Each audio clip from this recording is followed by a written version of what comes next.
Hello students.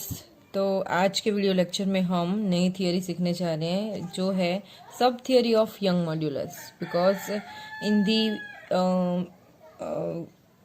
मॉड्यूली जो theory Young modulus की जो थियोरी है which is the types of elastic moduli. Okay, तो इलास्टिक मॉड्यूली जो है उसकी टाइप्स जो है, there are 3 types of elastic moduli जो हम देख चुके हैं। ओके, जिसमें Young modulus first, second is shearing modulus and third is bulk modulus. Okay, और वॉल्यूम के हिसाब से हम वो फाइन करेंगे, जिसमें से हमने सिर्फ यंग मॉड्यूलस अभी तक देखा है और यंग मॉड्यूलस के रिलेटेड एग्जाम्पल भी हमने काउंट किए हैं। राइट, तो यंग मॉड्यूलस के हिसाब से ही उसमें एक सब थियोरी है यंग मॉड्यूलस के रिलेटेड, तो वो है determination of Young modulus of the material of a wire. तो कोई भी वायर है तो उसका यंग मॉड्यूलस कैसे डिसाइड किया जाता है। ओके, तो कैसे फाइंड किया जाता है तो वो हम आज सीखेंगे यहाँ पे। So determination of Young modulus of the material of wire. तो उसके लिए मैं यहाँ पे फिगर ड्रॉ कर लेती हूँ, कैसे आपको फाइंड करना है वो हम सीखेंगे। तो यहाँ पे रिजिड सपोर्ट है, यहाँ पे रिजिड सपोर्ट ड्रॉ कर लो फर्स्ट। उसके बाद this is the rigid support. Okay, अब रिजिड सपोर्ट जो है उसके साथ दो ऐसे वायर्स हम लगाएंगे,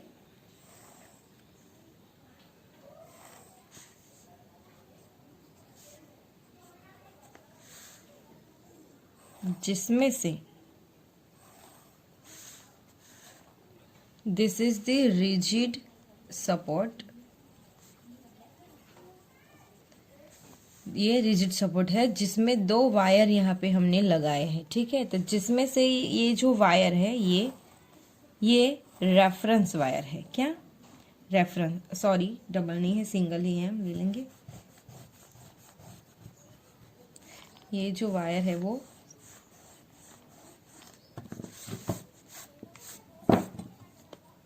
ये सिंगल ही है, but this wire is a reference wire. Reference wire, okay. And उसके नीचे एक एंड पॉइंट पे यहाँ पे एक पल्ला लगा हुआ है जिसमें वेट रख सकते हैं। ठीक है, चलो दूसरा वायर है which is experimental wire, which is experimental wire. This is the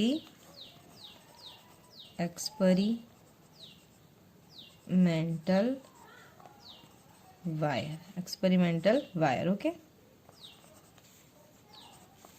तो दोनों में डिफरेंस क्या है यहाँ पे? तो ऐसा कोई डिफरेंस जैसा है नहीं कि दो वायर जो है वो रिजिड सपोर्ट के साथ यहाँ पे लगाए हुए हैं, जिसमें से एक वायर जो है वो रेफरेंस वायर है, second reference wire is A and the experimental wire is B. Okay, now ये जो रेफरेंस वायर है उसके साथ एक मीटर स्केल होती है, यानी कि वर्नियर स्केल। वर्नियर स्केल जो होती है उसमें मीटर स्केल भी आ जाती है, तो वर्नियर स्केल हम ले लेते हैं यहाँ पे। ये आपकी मीटर स्केल है और मीटर स्केल के साथ हमेशा छोटी सी वर्नियर स्केल रहती है। क्या? Vernier scale. तो ये जो मीटर स्केल है वो ऑलवेज इन मिलीमीटर में रहती है। 5, 6, 7, 8। ओके, तो ऐसे सारे डिजिट नंबर आपको दिए गए हैं और इसमें भी ये सारे नंबर्स है यहाँ पे। Okay, I think verniers callipers आपने देखा होगा लैब में, नहीं देखा हो तो आप लैब में आ सकते हो और देख सकते हो। ओके, चलो, तो ये है रेफरेंस वायर जिसके साथ एक कैपिटल एम वाली मीटर स्केल होती है, जिसके साथ छोटी सी वर्नियर स्केल भी होती है। राइट, दूसरा कि ये जो एक्सपेरिमेंटल वायर है उसके साथ एक और लाइन ड्रॉ की गई है, और लाइन जिसको पॉइंटर बोलते हैं। क्या? पॉइंटर। ये पॉइंटर काम क्या करता है, तो रीडिंग दिखाता है हमें यहाँ पे कितना रीडिंग आया, पहले कितना था फिर बाद में कितना आया, ये सारा पॉइंटर हमें नोट कराता है कि इसमें रीडिंग कितना मिलेगा हमें। क्लियर। तो मेन प्रोसेस क्या है इसकी, ये जो फिगर है इसमें से हम ये जो एक्सपेरिमेंटल वायर है उसका यंग मॉड्यूलस हम फाइंड करेंगे यहाँ पे, राइट। तो उसके लिए रेफरेंस वायर हमने यूज किया है। अब रेफरेंस वायर है, यहाँ पे दोनों वायर ही है जिसमें से एक रेफरेंस और दूसरा एक्सपेरिमेंटल है, तो दोनों वायर पे टेम्परेचर इफेक्ट करता है, राइट। टेम्परेचर की वजह से रेफरेंस वायर जितना बढ़ता है उसी के हिसाब से इसकी भी लेंथ बढ़नी चाहिए, okay.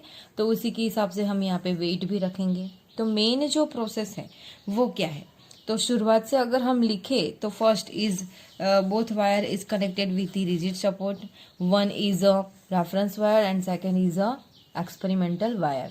Now there are 1 meter scale is joined with the reference wire A and 1 pointer is joined with the experimental wire B. Okay.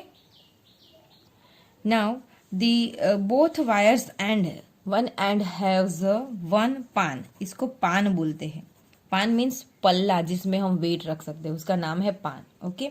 तो दोनों वायर के पास एक एक पान होता है जिसमें नॉन वेट रख सकते हैं हम, कि जिसकी वजह से हम लेंथ, दोनों की लेंथ एक जैसी एडजस्ट कर पाए, राइट।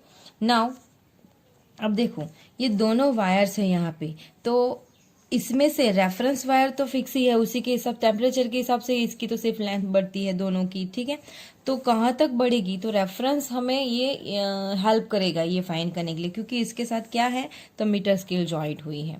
अब दूसरा एक्सपेरिमेंटल वायर है जिसका हमें यंग मॉड्यूलस फाइंड करना है। तो यंग मॉड्यूलस फाइंड करने के लिए हमारे पास इक्वेशन है, Young modulus is equal sigma divide by E, यानी कि स्ट्रेस डिवाइड बाई स्ट्रेन।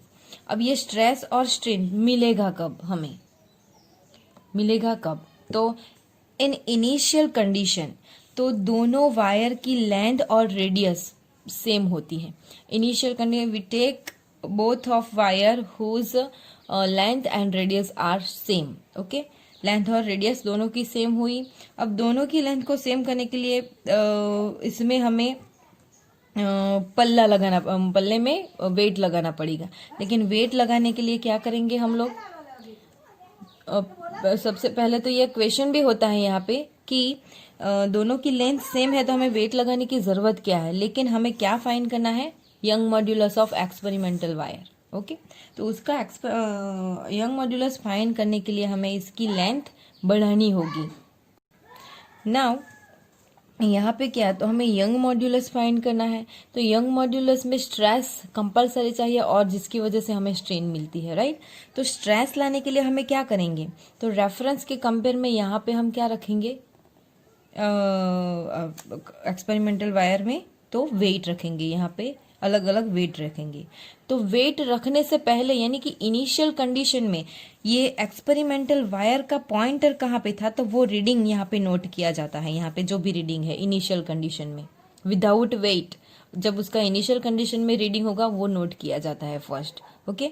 उसके बाद put the weight in this pan and see the, okay. तो इसमें अब वेट लगाया जाएगा, इनिशियल रीडिंग उसका नोट किया जाए, फिर उसके बाद उसमें वेट लगाया जाएगा। धीरे धीरे आप 1 बाय 1 वेट लगाते जाएंगे। तो क्या हुआ, ये पॉइंटर यानी कि वेट की वजह से इसमें क्या होगा, टेंशन जनरेट होगा, टेंशन की वजह से उसकी लेंथ चेंज होगी। यानी कि उसका जो पॉइंटर अगर इनिशियल कंडीशन में यहाँ पे है तो फिर ये नीचे चेंज होता जाएगा, ओके। ऐसा नहीं है कि ये स्केल खत्म हो जाएगी, ये सिर्फ यहाँ पे दिखाया गया है, क्लियर। तो पॉइंटर जो है वो नीचे की ओर जाता जाएगा और आपको अलग अलग ऐसे रीडिंग मिलती जाएंगे। अब क्वेश्चन ये है कि कहाँ तक हम वेट लगाएंगे, कहाँ तक, तो इसकी कुछ लिमिट आ जाएगी, राइट। इसकी कुछ लिमिट आ जाएगी, या फिर कुछ ऐसा वेट लगाओ कि जिसकी जो प्रॉपर लेंथ थी, राइट, ये रेफरेंस वायर जितनी ही हमने इनिशियल में लेंथ ली थी फिर उससे बढ़ जाएगी, तो हमें ऑटोमेटिक आइडिया आ जाएगा कि ये इसकी लेंथ में चेंज हो गया, यानी कि हमें स्ट्रेन मिल गया है स्ट्रेस की वजह से, ओके। तो यहाँ पे क्या होता है, तो ये जो वेट जैसा लगाओगे तो आप नीचे की ओर mg लगेगा, तो mg की वजह से उस पर टेंशन जनरेट होगा, यहाँ पे टेंशन जनरेट होगा, राइट। तो ये टेंशन की वजह से उसको स्ट्रेन मिल जाएगा, राइट। स्ट्रेन मिल गया तो हमें हमारा यंग मॉड्यूलस मिल जाएगा फॉर एक्सपेरिमेंट वायर। ओके, तो ऐसे ये एक्सपेरिमेंट ऑफ वायर जो है उसका यंग मॉड्यूलस फाइंड किया जाता है, जिसमें इनिशियल पॉइंट जो है रीडिंग वो नोट कर लिया जाता है। बाद में फिर 1 बाय 1 आप वेट रखते जाओ और उसका रीडिंग लेते जाओ। तो लास्ट में आपको मतलब उसमें अगर स्ट्रेन जनरेट हो गई तो आपको रीडिंग यंग मॉड्यूलस मिल जाएगा। तो यंग मॉड्यूलस यहाँ पे कैसे मिलेगा, तो उसका इक्वेशन तो हमारे पास है ही, ये y is equal sigma by E. तो सिग्मा इज इक्वल क्या है, तो F by area multiply L by delta L, there are change in length of wire. Okay, तो यहाँ पे देखो F यानी कौन सा फोर्स लग रहा है, तो mg नीचे से इफेक्ट कर रहा है, तो mg डिवाइड बाई a। अब इसके हमने स्टार्टिंग में ही बोला कि ये जो दोनों वायर है इनिशियल कंडीशन में उसकी लेंथ सेम थी और रेडियस भी सेम है, तो रेडियस यानी पाई आर स्क्वायर उसका एरिया मिलेगा हमें। ओके, क्योंकि ये उसका क्रॉस सेक्शन हुआ, तो पाई आर स्क्वायर मिल गया L बाई डेल्टा L। तो Young modulus for any material of wire which is mg by pi are square into L by delta L, ऐसे फाइंड किया जाता है। ओके, तो आई थिंक आपको समझ में आ गया होगा जी। मेन पर्पस है इसमें सब यही है कि take both wire with equal length and equal radius, after then initial point जो है वो आपको नोट करना है जहाँ पे भी पॉइंटर दिखाता है, उसके बाद वेट लगाओ तो उसकी लेंथ बढ़ती जाएगी, तो वो लेंथ वो बढ़ेगी, वो स्ट्रेन जनरेट करेगी, तो वो स्ट्रेन कितनी जनरेट हुई उसी के हिसाब से आपको यंग मॉड्यूलस मिल जाएगा। क्लियर, चलो। तो ये जो थियोरी है आपको आप बुक में से ही लिखनी है, जिसमें टाइटल दो, टाइटल के बाद ये फिगर आएगी फर्स्ट। ओके, फिगर आएगी, फिगर के बाद पूरा एक्सप्लेनेशन आपको ये इक्वेशन डिराइव होता है वहां तक लिखना है बुक में से ही। ओके, फिगर के बाद पूरा एक्सप्लेनेशन आपको बुक में से ही लिखना है। क्लियर, तो कंपलसरी ये थियरी आपको बुक में लिखनी है, क्योंकि ये जो थियरी है वो 3 मार्क्स में आती है, 3 मार्क्स में। ओके, ये जो थियरी है वो 3 मार्क्स में एमपी है, सो इसमें फर्स्ट फिगर, उसके बाद आपको एक्सप्लेनेशन लिखना है। एक्सप्लेनेशन आपको बुक में टॉपिक के स्टार्टिंग से ही दिया गया है, तो आपको ये इक्वेशन प्रूव हो जाने तक लिखना है। क्लियर, चलो। तो ये जो थियोरी हमने सीखी, जिसमें हमने फिगर के हिसाब से जो अंडरस्टैंडिंग की है, उसी के हिसाब से हमारा एग्जाम्पल है एक्सरसाइज का 9.5, तो वो हम देखेंगे अभी। एक्सरसाइज का एग्जाम्पल देखो 9.5, तो हम समझने की ट्राई करते हैं। यहाँ पे 2 वायर्स ऑफ डायामीटर 0.25 सेंटीमीटर, हम लिखते भी जाते हैं और समझते भी जाते हैं, ठीक है। The diameter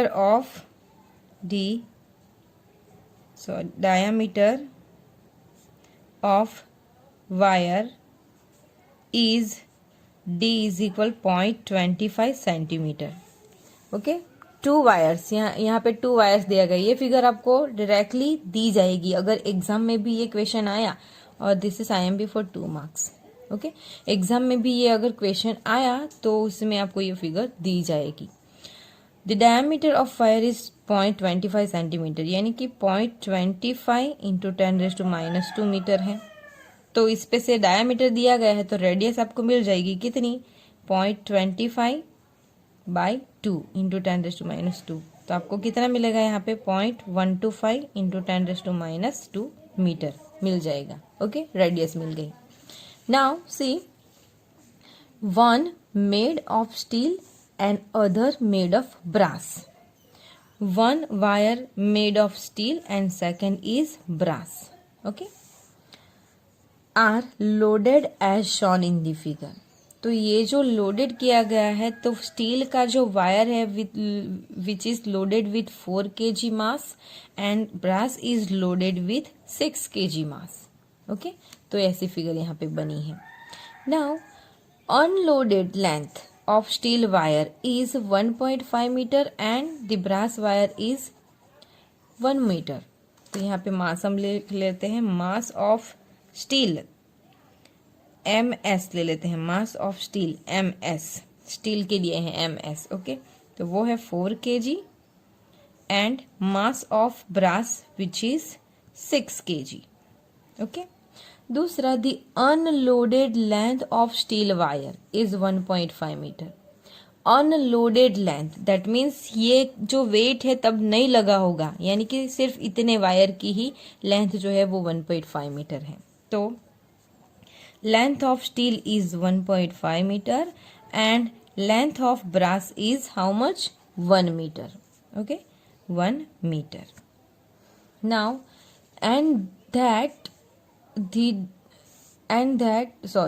compute the elongation of the steel and brass wire. So क्या फाइंड करना है? compute the elongation means change in shape, और यहाँ पे लेंथ के हिसाब से आया है तो change in length. elongation one type of strain of the steel and brass wire. एकदम इजी है, आप खुद भी ट्राई कर सकते, खुद भी काउंट कर सकते हो. Okay, so calculate the elongation in steel and elongation in brass of length which is find in this example. Okay, तो यहाँ पे फिगर समझ लो. फर्स्ट जो है तो यहाँ पे देखो delta L S and delta L B find करना है. और see this figure, steel wire has a length 1.5 metre without load and brass has a 1 metre without load. Okay, तो जैसे आप स्टील के पास 4 kg और ब्रास के पास 6 kg वेट लगाओगे तो नीचे से इसको क्या लगेगा? mg लगेगा force, same as this theory. Okay, तो नीचे से उसको mg लगेगा, तो mg यहाँ पे भी नीचे इफेक्ट करेगा, यहाँ पे भी नीचे इफेक्ट करेगा. तो इसकी वजह से क्या होगा आपकी, जिसकी वजह से ये जो वायर है, वायर स्टील का जो वायर है उसकी लेंथ में चेंज आएगा और साथ में ब्रास की लेंथ में भी चेंज आएगा. ओके, तो वो चेंज कितना है तो वो हमें फाइंड करना है यहाँ पे. क्लियर? सो फॉर फर्स्ट हम फाइंड करते हैं for the elongation of steel wire, for steel wire. तो यंग मॉड्यूलस यहाँ पे आया, तो यंग मॉड्यूलस के इक्वेशन से ही हम फाइंड करेंगे यहाँ पे Y S is equal sigma by E is equal sigma यानी फोर्स बाई एरिया, तो F S by A S into L S by delta L S. Okay, चलो क्या फाइंड करना है तो वो तो हमारे पास है ही डेल्टा एल एस. तो डेल्टा एल एस को सब्जेक्ट बना दो यहाँ पे. तो delta L S is equal क्या मिलेगा आपको? तो F S by A S into L S by Y S, ये यहाँ पे आ जाएगा. Okay, now F S is a, F कौन से डायरेक्शन में लग रहा है? नीचे की, डाउनवर्ड डायरेक्शन में, तो एम जी. ओके, और एरिया क्या मिलेगा? तो इसका जो डायमीटर है वो डी है, तो क्रॉस सेक्शन एरिया का क्या मिलेगा? पाई आर स्क्वायर हमें मिलेगा. तो मैं ये इक्वेशन यहाँ पे लिख रही हूँ. So delta L S is equal F यानी एम एस इंटू, ये small M S capital M S tick लिया, देख लेना यहाँ पे M G, M S G by pi are square multiply L S by Y S. Okay, now put the value in this equation और आप count कर सकते हो. Right, G is take 9.8 meter per second square. Okay, तो Y S यानी steel, young modulus of steel, तो उसका जो है वो आपको, वो टेबल आपके पास है ही बुक में. राइट, उसमें से आप ले सकते हो. चलो यहाँ पे आपका डेल्टा एल एस का आंसर मिल जाएगा in meter. Clear? Now for second, for brass wire, तो same as Y S is equal F Y B is equal F B by A B into L B by delta L B.